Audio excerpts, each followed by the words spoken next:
வியர்வையிலும் உழைப்பினிலும் வாழ்வை கண்டு தொழில் புரிந்து உயிர் வளர்க்கும் ஏழை அவன் இதழ் மலரும் சிறு பொலியை கேட்டேன்.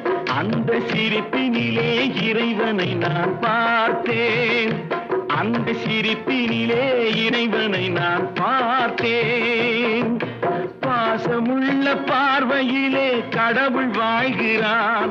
அவன் கருணை உள்ள நெஞ்சினிலே கோயில் கொள்கிறான். இதோ எந்தன் தெய்வம் முன்னாலே நான் ஒரே ஒரு புன்னகையில் கண்டேனே.